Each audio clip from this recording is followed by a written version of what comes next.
Welcome, everyone, to the David Binns Memorial Lecture for 2025.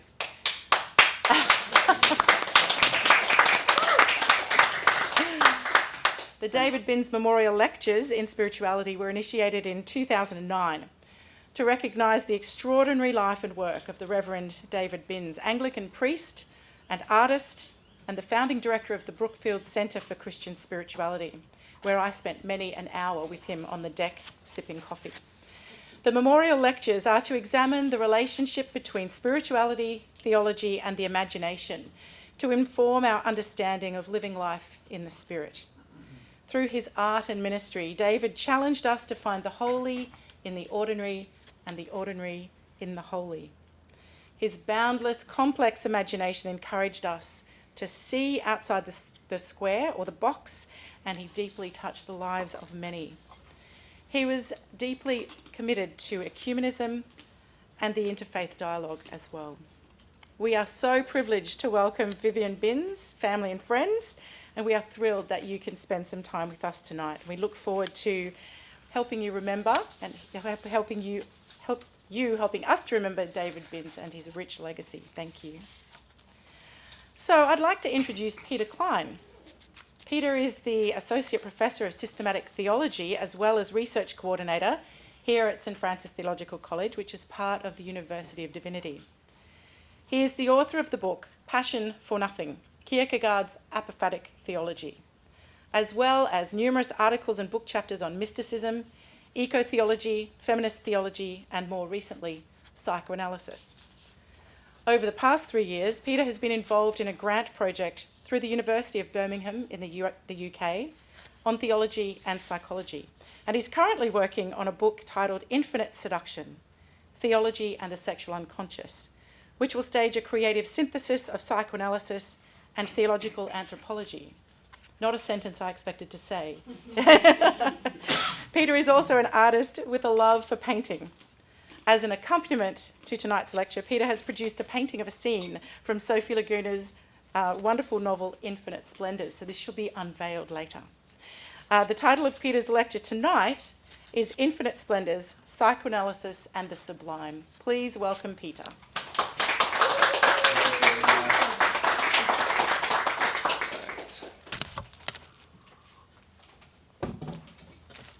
Hello, everyone. Vivian, thank you for being here. A couple years ago, after reading the last page of Sofie Laguna's Infinite Splendours, I turned to my wife, Janice, who had given me the book to read, and I said to her, "I didn't know that a novel could do that to you." What follows in this lecture is my attempt to understand what I meant. I'll start with some philosophical and psychoanalytic points of orientation, and then I'll turn directly to Laguna's novel. In everyday speech, the words beautiful and sublime are often used interchangeably, or without much worry about establishing any significant difference of meaning. That painting is beautiful. That opera is sublime. Perhaps we reach for sublime when we want to communicate a particularly intense level of enjoyment, but for the most part, beautiful and sublime are on a spectrum with each other. There is, however, a philosophical tradition that attempts to carefully demarcate a border between these two concepts. In 1757, the English philosopher Edmund Burke published A Philosophical Inquiry into the Origin of Our Ideas of the Sublime and the Beautiful. His argument is that these two terms name two different aesthetic experiences, each accompanied by a distinct psychological effect. Love, delicacy, and relaxation are the domain of the beautiful, while fear, struggle, and anxiety are the domain of the sublime. Think of the difference between standing in front of Monet's water lilies and standing in front of Picasso's Guernica. In the third part of his philosophical system, The Critique of Judgment, published in 1790, the German philosopher Immanuel Kant takes up Burke's division between the beautiful and the sublime and gives it a deeper philosophical grounding. For Kant, the experience of the beautiful involves the idea of accordance or coherence. A beautiful object is one that coheres with itself in a certain way, with what Kant calls purposiveness without purpose. And a judgment that something is beautiful is never a private matter of taste, but an appeal to a universal or a shared experience. The sublime, by contrast, is the tearing or breaking open of coherence by an excess. It involves the failure of the imagination to fully contain or represent to itself some phenomena. So think of the fathomless depths of the ocean, or the infinite reaches of outer space, or the chaos of a cyclone. In relation to these phenomena, we are ungrounded and no longer comfortably at home in the world. As Kant puts it, we confront, quote, an abyss in which the imagination is afraid to lose itself. Yet for Kant, these excessive phenomena are not as such sublime. The sublime for him, properly speaking, is something that occurs within human subjectivity in relation to these phenomena. When our imagination is ungrounded or broken open, a different dimension of human subjectivity is uncovered and shows itself. For Kant, this other dimension is our rational moral freedom, which grounds us even when our imagination fails. The elevating feeling of this discovery, I am a free moral being, combined with the anxiety of the imagination's rupture, is the experience of the sublime.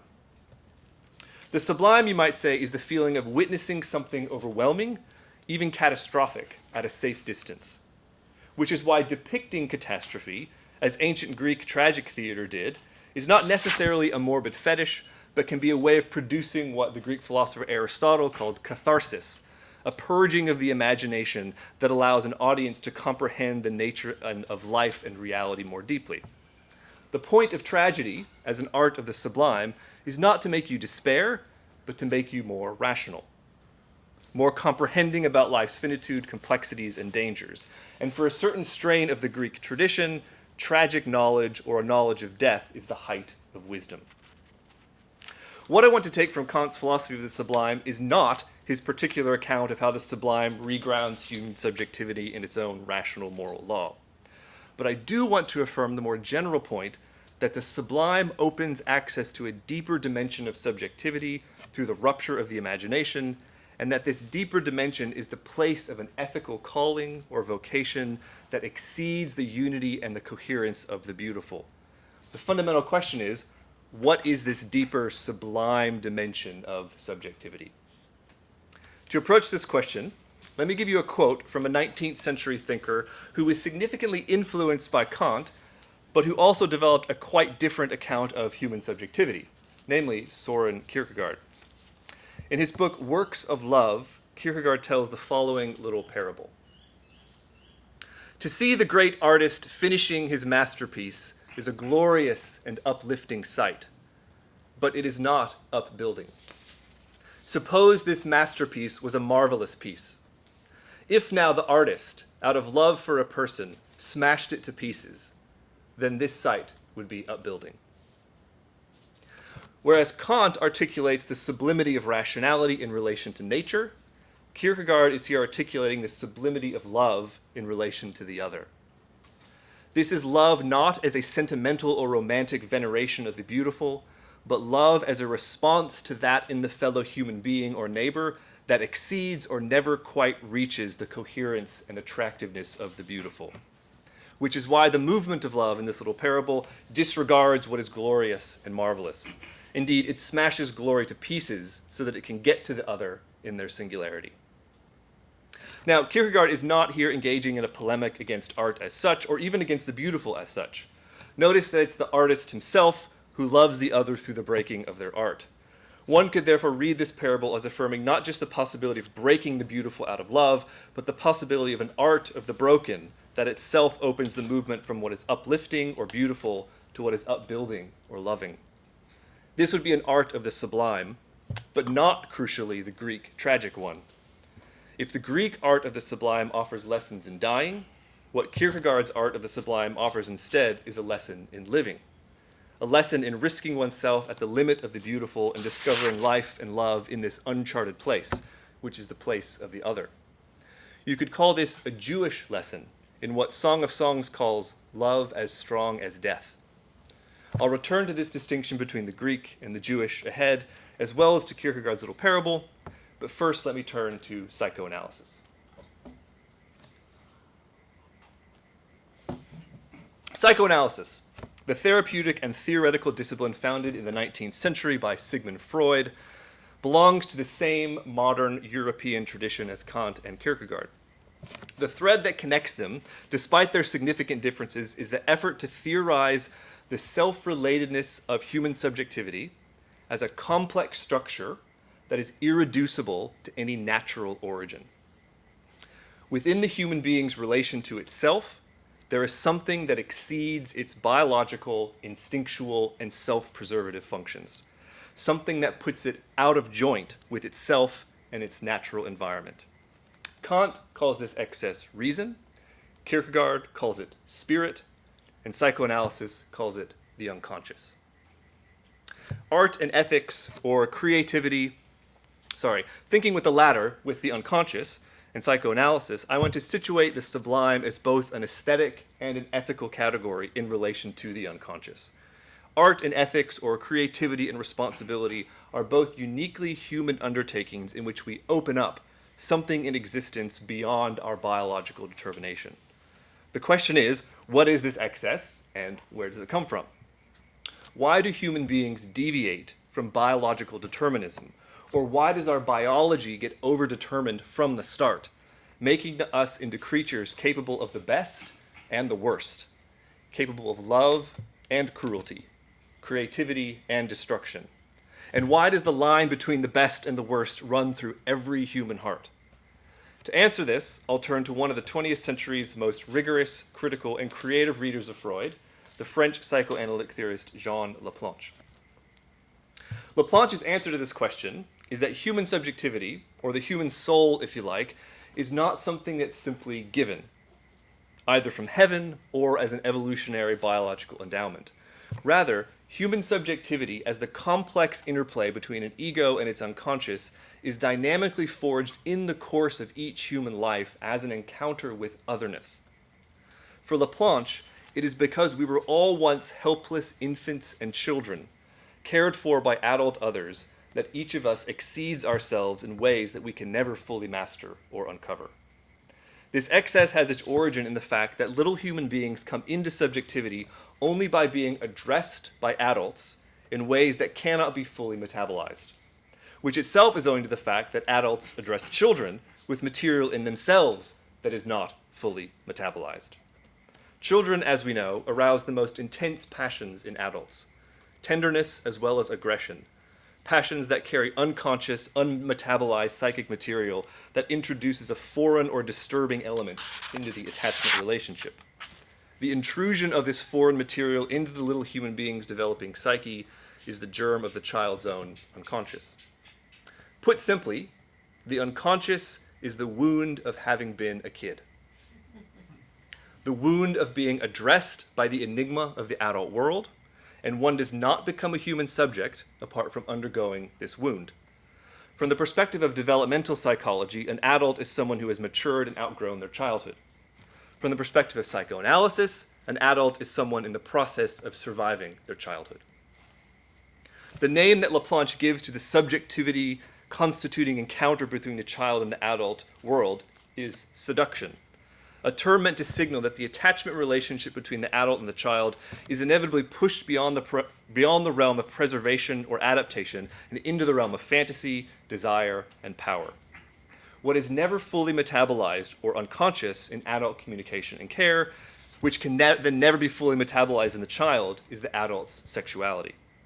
The sexual is the name Laplanche gives to the possibility of the best and the worst in human psychic life.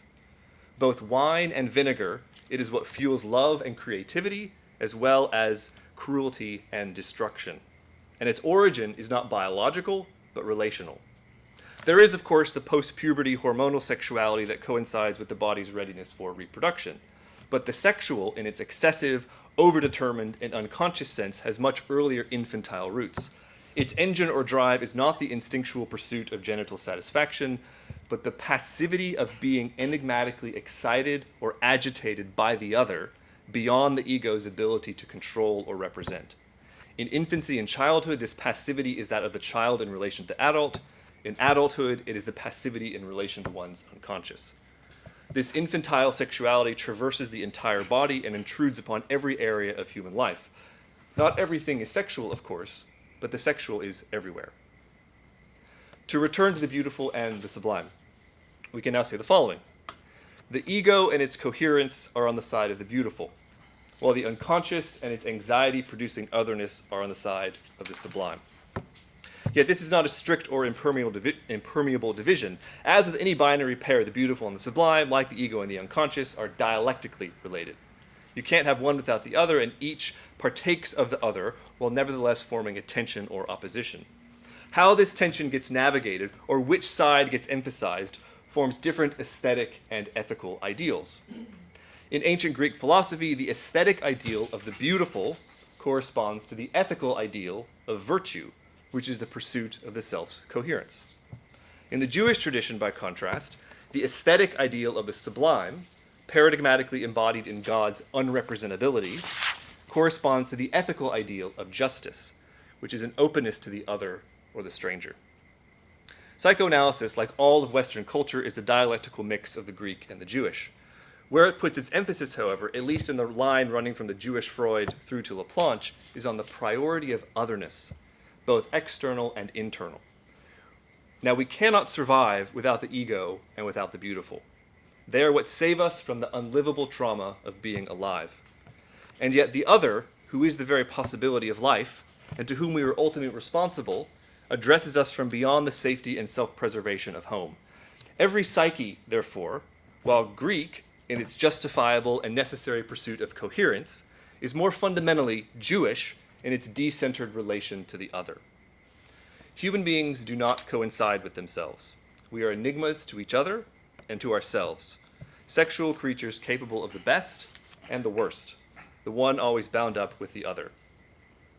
Art, in all its forms, both receives and passes on this ambivalence, which is why the best works of art, as we all know, are always overdetermined, never reducible to an immediately legible message which would turn them into propaganda.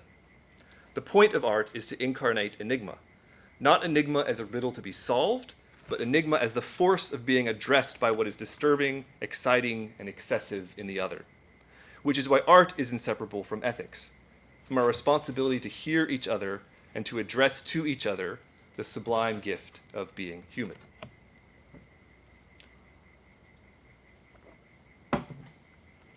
Sofie Laguna is a multi-award-winning Australian novelist who writes for both adults and children. Her adult novels are known for their convincing portrayal of children, and in one way or another, each of them narrates a child confronting the enigma and brutality of the adult world. In Laguna's universe, childhood innocence is precious, but never sustainable. Her novels are unflinching in their insistence that none of us passes through childhood unscathed. And yet they are equally insistent that damage, even devastating damage, need not chain us to despair, although this is a revelation that must be hard-won each time. Her characters find themselves cramped, overwhelmed, suffocated, hurt. The adult world is always too much, violent, strange, seductive, too close, too far away. But each time, Laguna finds an opening in her characters, the point from which a dilation spreads within betrayal and despair. I wouldn't say that Laguna heals her characters, but she does search for that point where life and brokenness need not war with each other. Laguna published Infinite Splendours in 2020. Set in the southern Grampian Mountains in Victoria, the story begins in 1953 in the shadow of World War II. Lawrence, the main character, whose first-person voice we read throughout the novel, is a 10-year-old boy who lives in a remote country home named Beverly with his younger brother Paul and their mother Louise. Lawrence's father was an Australian fighter pilot who was killed in combat with the Germans, and Louise keeps a photo of him and his Atlantic Star War Medal in the spare room of Beverly. Lawrence knows, even if he cannot directly articulate, that his mother is haunted by loss and by the broken promise of an unlived life.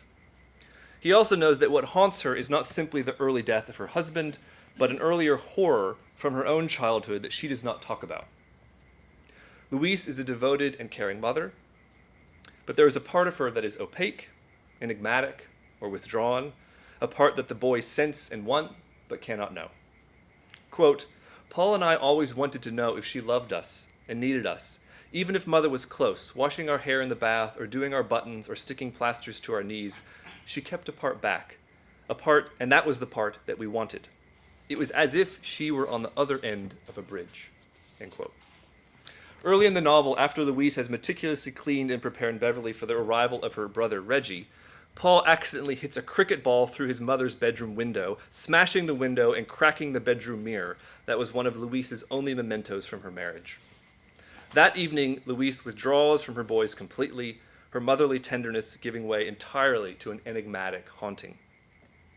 Quote, "It was as though Paul and I weren't in the room." Louise, speaking to herself, says, "And then he was so sick, poor thing, and there was nothing I could do for him." I shivered. It was as if we had let in the horrors when we had broken the window, and now they drifted around Beverly like ghosts. Later, when she was taking her bath, I went into her bedroom and switched on the light. The dresser from her wedding had a marble top and green leaf tiles. Above it sat the mirror, cracked in one corner, reflecting my face in pieces. As Laplanche would say, in this moment of speech laced with silence, Louise unknowingly addresses an enigmatic message to Lawrence. As he tries to understand what she herself does not fully understand, his own image comes into view in his mother's mirror, but it is split, fractured. This moment is an overdetermined scene in which the past and future mirror each other in Lawrence's fractured reflection. The cricket ball smashing the window and breaking Louise's mirror recalls the bullet that brought down her husband's plane over the Atlantic, a loss that shatters Louise. And this loss recalls an earlier originary shattering, the horrors that Louise suffered in her own childhood. And then there's Lawrence's fractured image in his mother's mirror, a foreshadow that with the arrival of his Uncle Reggie, the horrors are coming for him too. Besides Lawrence, the other central character in the novel, a character that embodies the enigmatic itself in both its allure and its otherness, is the mountain closest to the family's house, named Wallace. Wallace looms over the novel and comes to be many things for Lawrence: friend, silent witness, a guardian of Enigma.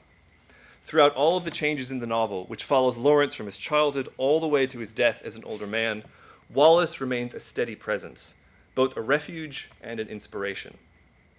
On the day of their uncle's arrival, Lawrence and Paul climbed to the summit of Wallace for the first time. Our chests heaved as I took Paul's hand and pulled him up over the last rock. I was still holding his hand as we looked out at the view spread before us, at the orchards and farms, the fields separated by lines of fence and roads, at the town of Huron on one side and Hamilton on the other, at the whole flat human world, and then the up and down lines of the mountains behind Wallace, like waves turned to rock. Way down below, small and far away, was the red roof of Beverly and the gray slate of Mrs. Barry's beside it, with the dark trees standing guard. I sensed the enormity of the space around us, at the same time as feeling the warmth of Paul's hand in mine, the faraway world and the close. We stood for one more moment at the edge, looking out at the world below. I understood that Paul and I were on the surface of the earth, and that the earth was finite, but I could see that there was something else, something greater, that was infinite, the earth's invisible self. Wallace whispered, "See this." Part 1 of the novel narrates a slice of Lawrence's boyhood that ends in devastation. Lawrence is smart, curious, and kind. At school, under the guidance of an inspiring and encouraging teacher, he develops a taste for the arts, for literature, but above all for painting, at which he excels. His mother sees his talent, but is wary of encouraging it, hoping instead that he'll focus on his academic studies as the pathway to a secure future. Lawrence's full devotion to painting is inspired by another adult, by his uncle Reggie, who comes to stay with the family with the initial plan of building a life with them. Uncle, as Lawrence calls him, is close to Louise, although the history they share, which involves the horrors that Louise cannot speak about, is kept from the boys. Uncle is well-traveled, knowledgeable about the world, and speaks with words and ideas that entrance Lawrence. He is the first man that Lawrence has been close to. Uncle immediately recognizes Lawrence's talent as a landscape painter and buys him his own set of art supplies, suggesting that he ought to paint Wallace. He also gifts him with a book titled Letters from the Masters, which contains letters from the master European painters that wrote to each other, as well as images of their paintings. It is a book that Lawrence will keep and read until the end of his life. However, these gifts turn out to be moments of grooming that lead Uncle to abusing and then brutally raping Lawrence in his own bed while Louise is out of the house. Part 1 of the novel ends with Uncle's sudden departure from the family, Lawrence irreparably traumatized, unable to speak without a severe stammer, unable to move his bowels without being re-traumatized, unable to participate in school as he once did, unable to paint, split from himself and from others, and Louise unable to see what has happened. Paul, however, knows that something has happened with Uncle. What did Uncle do to you? He asks Lawrence. But Lawrence cannot and will not speak to him about it. What unfolds across the rest of the novel is Lawrence living out his damaged life at Beverly, sheltered from the outside world, but nevertheless finding rhythms that keep him going. When he finishes school, his mother gets him a job at a local dairy where she works, and he spends his days milking cows in the morning and climbing Wallace in the afternoon. When he is 24 years old, his mother dies. The day of her funeral, left completely alone at Beverly for the first time, Paul having moved out, Lawrence turns his thoughts to suicide.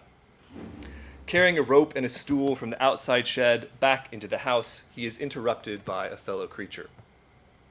But as I passed the apple tree, a bird called through the branches. I turned and saw a crested pigeon, the bow beneath it heavy with apples. The feathers on the wings of the bird were lined in purple and gold, the point of its black crest jaunty atop its head. The pigeon called again, looking at me with its black eyes, ringed in orange. At that moment it flew from its branch, disappearing in the direction of the field, drawing my gaze to Wallace. The body of the mountain was impossible to discern against the golden light that shone from behind him. He was the shape of a mountain only, as if he had not yet been filled in with color or texture. I did not turn away from the mountain, barely aware of the stool and the rope falling from my hands. There was something hidden inside Wallace. There was more than the vision of him, more than his body and his trees, more than the rocks and the earth that made him, something only I could reveal. Wallace was alone with the secret of himself. I wiped tears from my face. It was up to me. Rather than hanging himself when he returns to his house, Lawrence finds the paints and paper that his uncle gave him when he was 10, and he goes outside and he paints Wallace. Painting becomes Lawrence's survival, his way of living on, his access to a world that keeps him alive by drawing his attention outside of himself. His own self is a horror, but the world around him is full of splendor. Lawrence's rediscovery of painting, which becomes his singular obsession, is not, however, a straightforward exit from his traumatized psyche, as if the novel were setting up an opposition between the inner world of the self and the outer world of nature, with the latter as an emancipation from the former.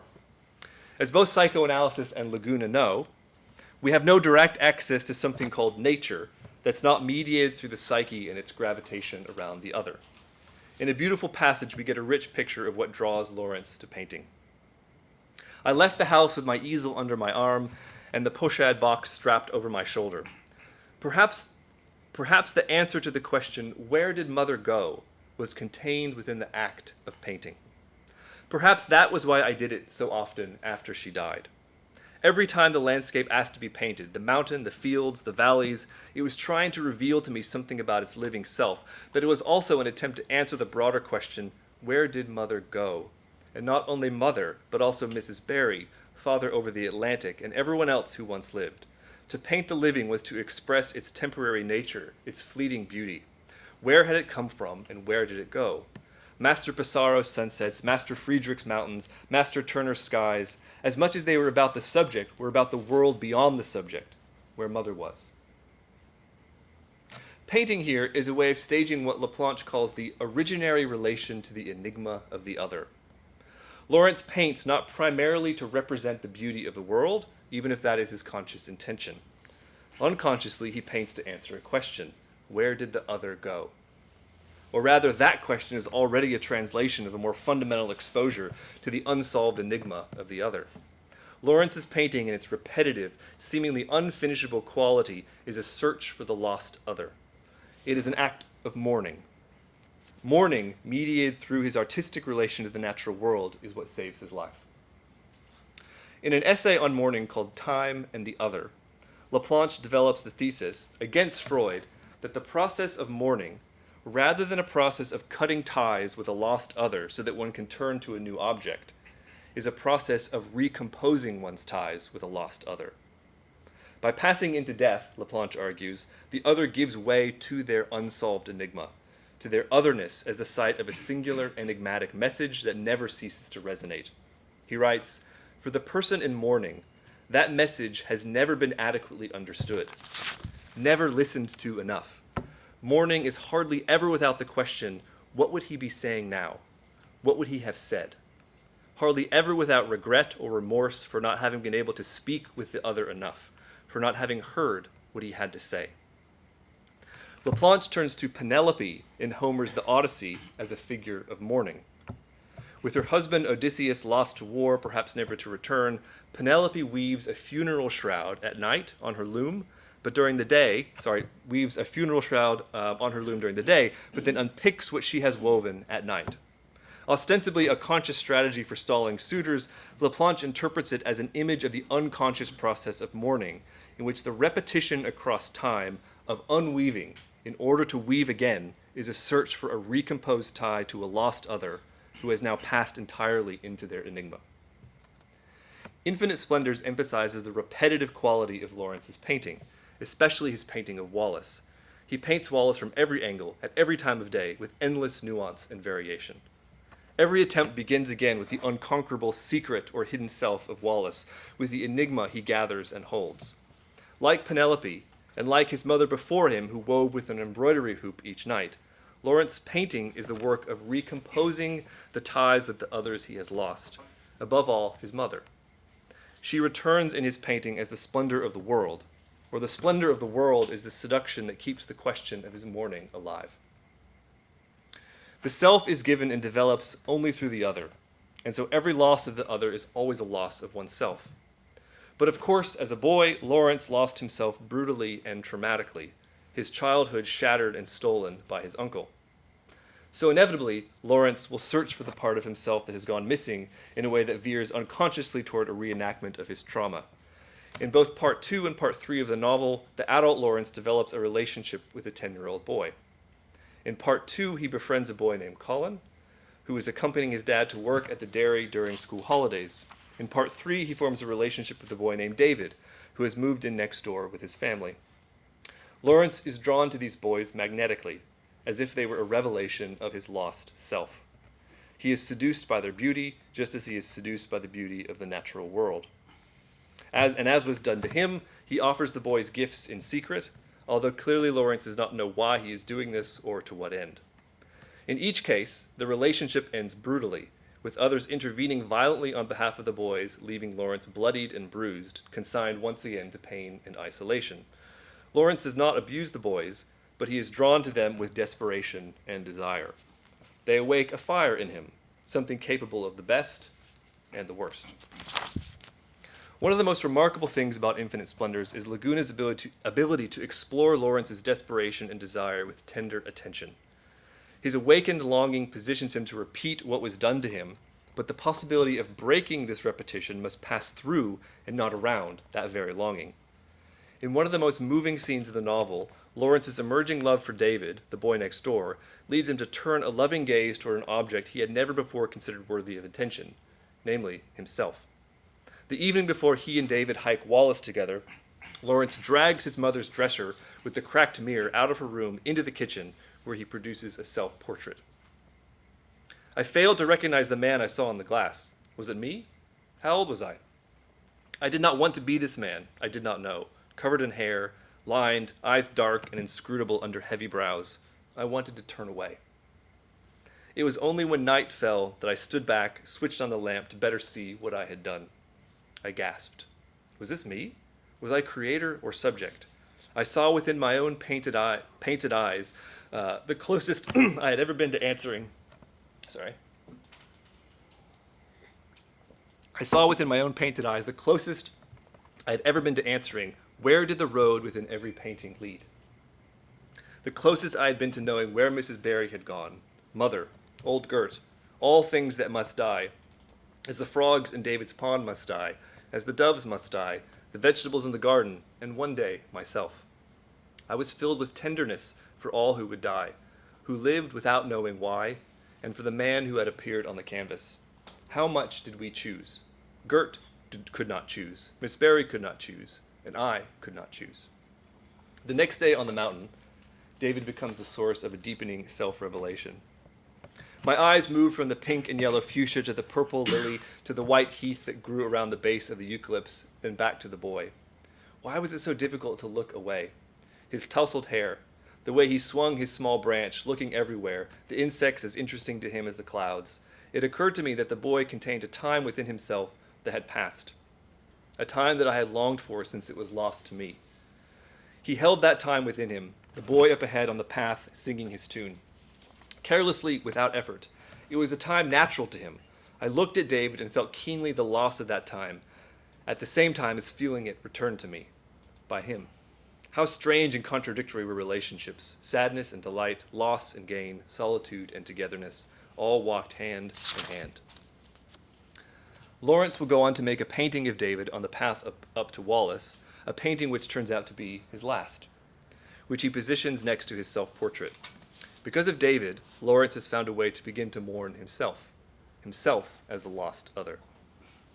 This does not immediately make his relationship to David safe. Indeed, David is decidedly unsafe being alone with Lawrence, but is the opening or dilation that prepares Lawrence for his final gesture. A few weeks later, after David's mother expresses concern to Lawrence about his relationship to David, David shows up to Lawrence's house at night, requesting that he repair a toy boat that Lawrence had given him, which had been a gift given to Lawrence from his mother on his 10th birthday. Standing together in the doorway to the room where Lawrence was raped as a boy, he touches David's hair and neck. Noticing that he is not home, David's older sister and her boyfriend come over to Beverly, shatter a window, enter the house, and take David away after violently assaulting Lawrence. David's mother calls the police and has Lawrence arrested. The following afternoon, after Lawrence is released from jail, after charges against him from David's family are dropped, a bushfire engulfs the nearby mountains.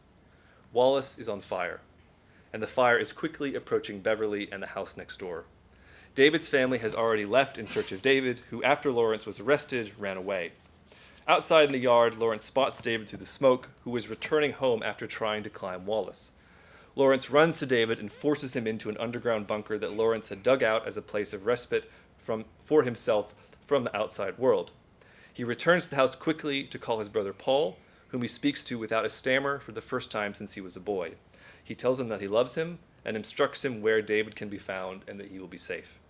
Lawrence then leaves the house and all his paintings and heads towards Wallace. I look to the sun burning behind the smoke, son of Pissarro, Friedrich, Munch, burning in the skies of Courbet, Millet, Constable. Wallace and the rest of the Grampian Mountains behind him, the trees at his base, and the field in which he grew were on fire. I crossed the yard, past the straw man. Goodbye, straw man. Pushed through the turnstile and into the field. Pushed the turnstile into the field. Robinson Crusoe called to me from the flames. And what am I and all other creatures, wild and tame, humane and brutal? Whence are we? Madame Butterfly waited on the summit. Sorry, my Italian. Amici io son ventura al richiamo di amor. Friends, I come to the call of love. My stride was long, my body powerful, all parts in communion, one self contained within the parts, the other extending beyond them. I was on my way. Today I would learn, where did the road lead? To see the great artist finishing his masterpiece is a glorious and uplifting sight, but it is not upbuilding. Suppose this masterpiece was a marvelous piece. If now the artist, out of love for a person, smashed it to pieces, then this sight would be upbuilding. Lawrence undoubtedly became a painter equal to the masters he read about and whose paintings he cherished in the book his uncle gave him. This is confirmed in the epilogue of the novel, where we learn that Lawrence's paintings survived the fires. But for this reader of Infinite Splendours, what is upbuilding about the novel is not that Lawrence will become a recognized master. Nor is it that Lawrence's suffering imbues his art with sublimity, even though one could read the novel in that direction. For me, the sublime moment of the novel is the miracle of Lawrence leaving his paintings behind to burn as he chooses life for the other, for David, over his own self-preservation. This is not, however, a tragic sublimity, and it is not quite heroic self-sacrifice either. There is almost something comic about the end of the novel. Lawrence confidently, even joyfully striding toward Wallace on fire, reciting Robinson Crusoe and Madame Butterfly to himself. Puccini's Madame Butterfly, which Lawrence obsessively listened to on his record player, is a proper tragedy, with the main character, Chow Chow San, taking her own life when she realizes that she cannot keep her son, whom she blindfolds so that he will not witness her final act. Lawrence, too, realizes that he cannot have David, even though he loves him. He hides David in the bunker, blinding him from his self-chosen passage into death. Formally, the two endings parallel each other. But materially, everything is reversed.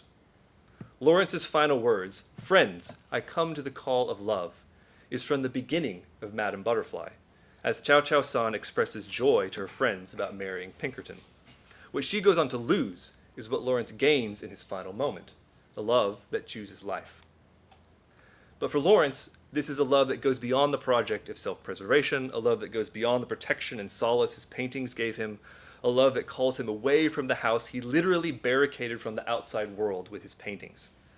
It is a love born not of the ego and its taste for beauty and harmony, but a love born of the fire of the sexual unconscious. Even though lethal, the sexual unconscious is also the only force in the human psyche that, when worked through and sublimated, turned from vinegar back into wine, lets the ego suspend its own interests for the sake of the other. Such love is not a virtue, a capability that one can train for and possess. It comes from the other as an event, as a summons, as Enigma. For Lawrence, it comes from Wallace. And what am I and all other creatures, wild and tame, humane and brutal? Whence are we? This line from Defoe's Robinson Crusoe, in which Defoe's novel opens a reflection on the inscrutability of divine providence, recalls a passage earlier in Infinite Splendours where Lawrence reflects on his self-portrait. "I was filled with tenderness for all who would die, who live without knowing why, and for the man who had appeared on the canvas. How much did we choose? Gert could not choose, Mrs. Barry could not choose, and I could not choose." End quote. None of us chooses our entrance into this world, or most of the circumstances that determine our lives. We all live without knowing why, without any ultimate reassurances or answers. This without why of our birth, our originary exposure to the other, can chain us to the search for answers, or it can release us into the world that is to be loved without them. As the philosopher David Kangas, commenting on Kierkegaard, puts it, and this indeed is the essence of the edifying, to allow one's life to become attuned to the outbreak of something affirmative, to the excess legible in birth. Wilelessness offers a capaciousness in which affirmation can coincide with brokenness. It is a question of becoming all one's possibility, even if only for a moment, of the blooming of a mortal flower. Whence the capacity for such affirmation? Perhaps, as Lawrence teaches us, it is morning that opens us for its arrival. Thank you very much.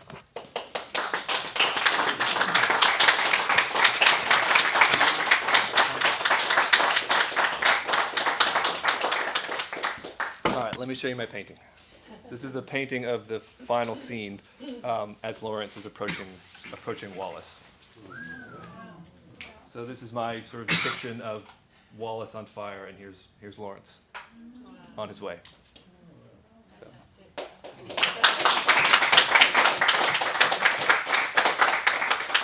Okay, we've got a respondent, and Louis and Fiona's going to. Yeah.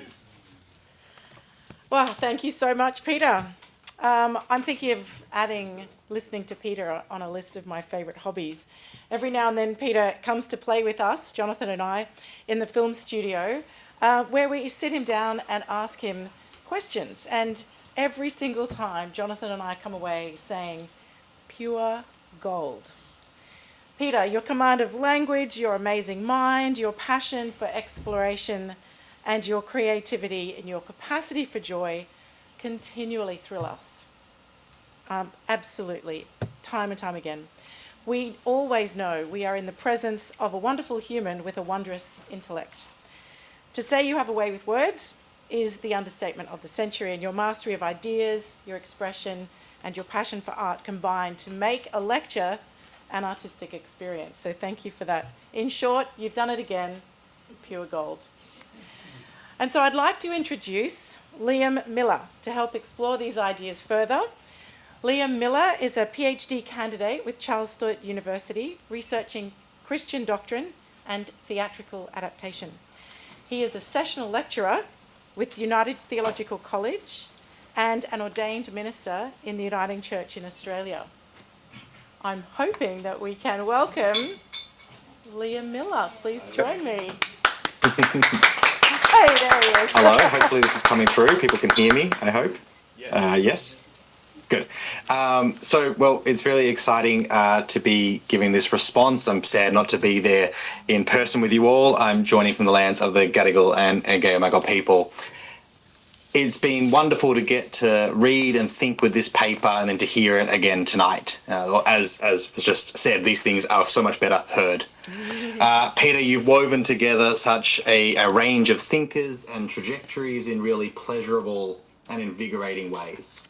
I think it's also been a great example of drawing on the richness of art to bolster theological reflection without seeking to solve the enigma of that art by subordinating it to like a theological agenda. So I think that was great. What I'm going to try to do in this short response that will hopefully be of service is to draw out some questions and claims of the paper and just think with them a little, and perhaps raise some more questions about what this paper could offer or the way it might provoke or question some of our practices in Christian life, worship, and theology. This is one of the funny things with a response like this is you get to speak first, you get to tip the scales on what you think are the most important parts of the paper, but I know with the Q&A and the rest of the night, there'll be a chance for everyone else to tip it back if you don't like what I've drawn out. The first thing I want to explore is this idea of the sublime in relation to Christian witness. Peter had the line that the sublime can be described as the feeling of witnessing something overwhelming, even catastrophic, at a safe distance. And it got me thinking, does this not describe the act of pointing to the tragedy of the cross from the safe shores of the resurrection? Of learning to sing of blood and thorns in a major key? Of considering the death of God from the empty tomb? It brought to mind, another painting of a painting here brought to mind the painting of Matthias Gunwald's The Crucifixion Scene. A painting made famous perhaps less by its location on the altar in Isenheim than its location behind the desk of Karl Barth.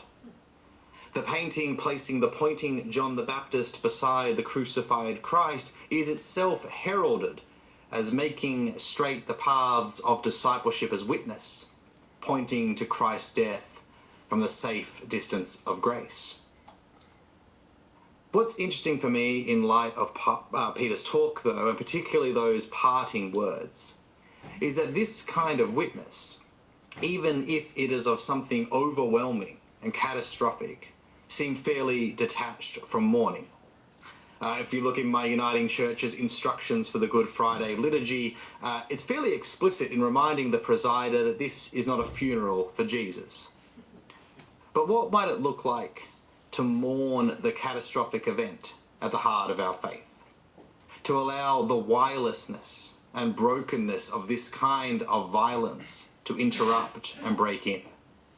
To find some affirmation not on the safe side of Easter Sunday, but amidst the crack of thunder and earth? Perhaps, and only perhaps, and maybe this is easy for me to say as, this kind of ordered liberty of the Uniting Church, speaking in an Anglican setting, you'll have your own thoughts here, but it might require us to lay aside some of the beauty in our liturgy, the carefully curated and long-tested words which provide so much coherence, which provide a system where all moving parts can whiz and whir without friction.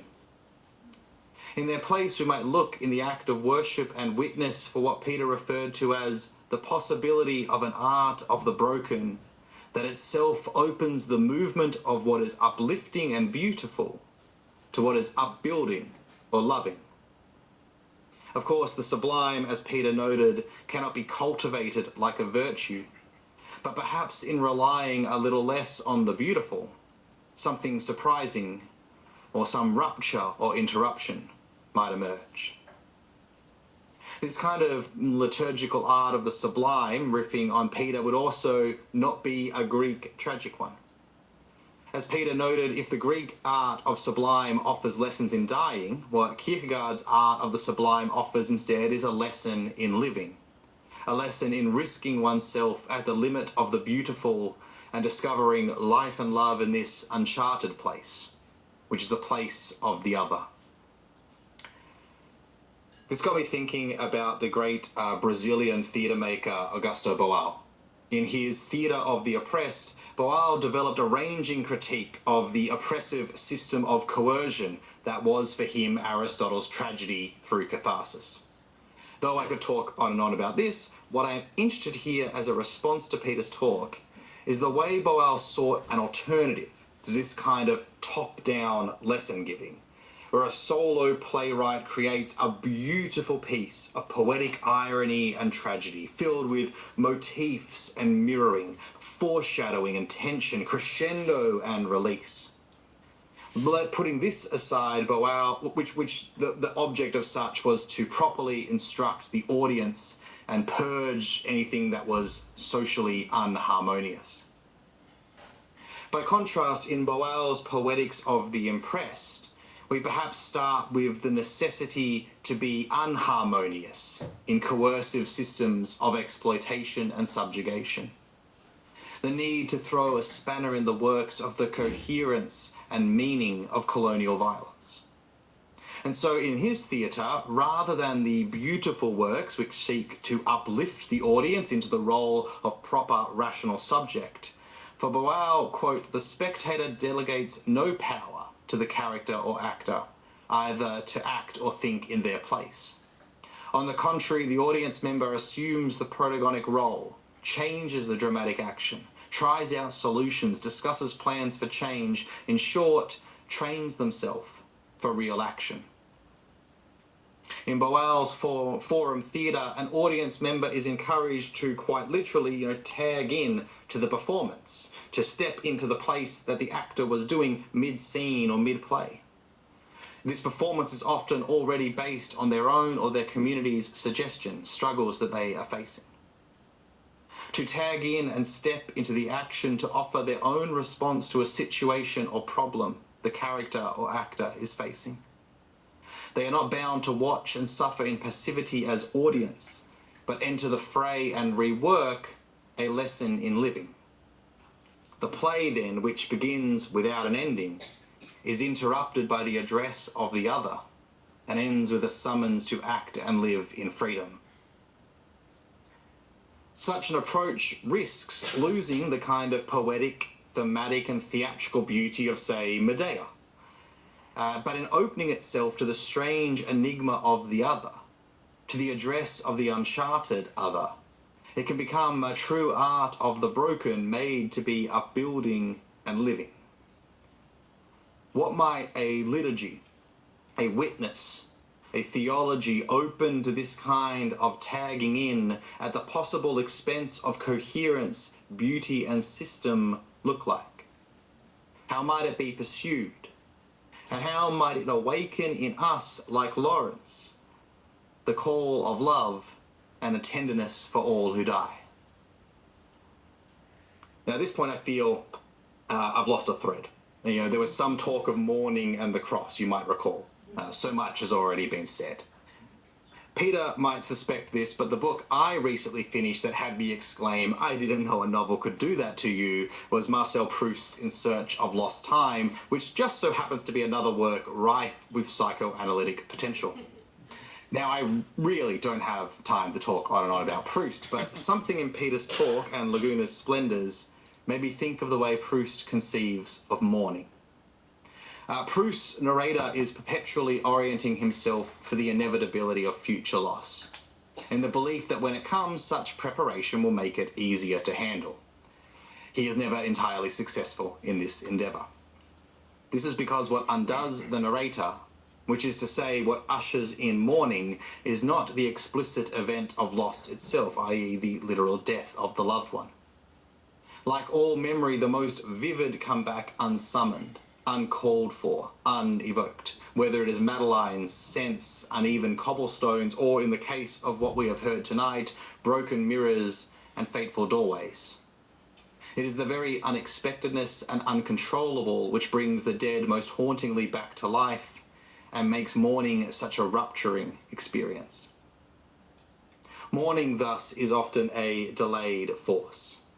It is a year, for instance, after Proust's narrator's beloved grandmother's death, a death he handled at the time with surprising ease, that Proust, returning to a familiar holiday spot, thinks of asking for his grandmother's assistance and is struck by the fact that she is dead.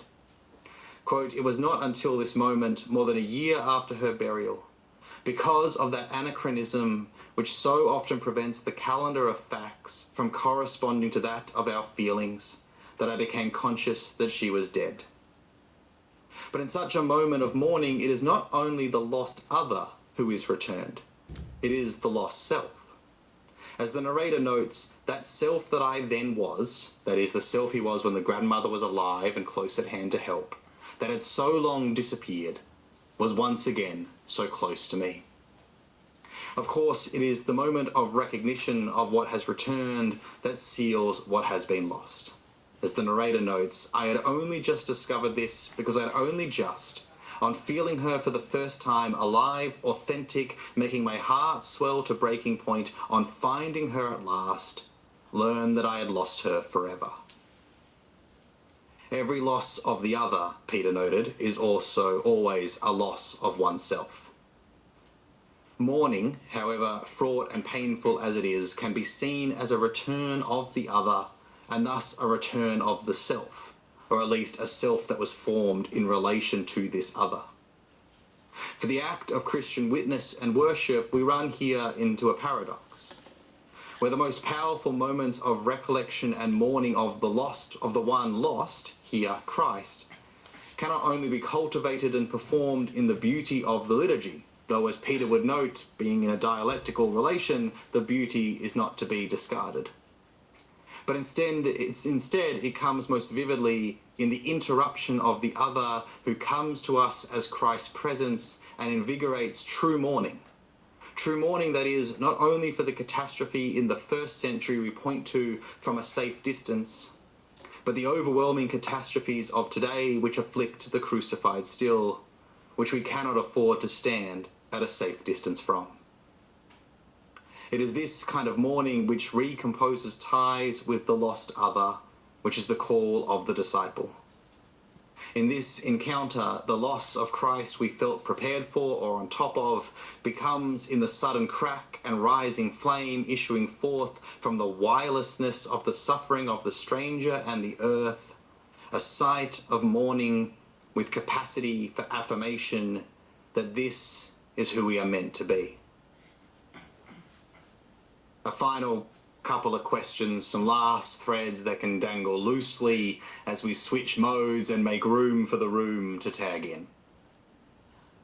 Does it mean anything to smash the beauty of the cross out of a love of a person? And what might this, as a Christian ethic and act, look like? What does it mean to leave our paintings behind, our many varied and beautiful attempts to ask where the other has gone, to seek it ourselves? We have in our tradition so many beautiful and noble efforts to, as Peter said, save us from the unlivable trauma of being alive. These efforts give some shape to the unrepresentable, that force or reality that lifted us from the dust and the depths and fills us with the fullness of life. These don't need to be destroyed, but perhaps sometimes they need to be walked away from in joyful steps in the pursuit of the call of love in our tenderness for the stranger. We might wonder, are we to leave the paintings in their beauty and to walk into the smoke and ash of the great enigmatic mountain of the unrepresentable? Thanks again, Peter, for this chance to think with your paper and respond, and I hope it has served the ongoing conversation in the Q&A and over drinks.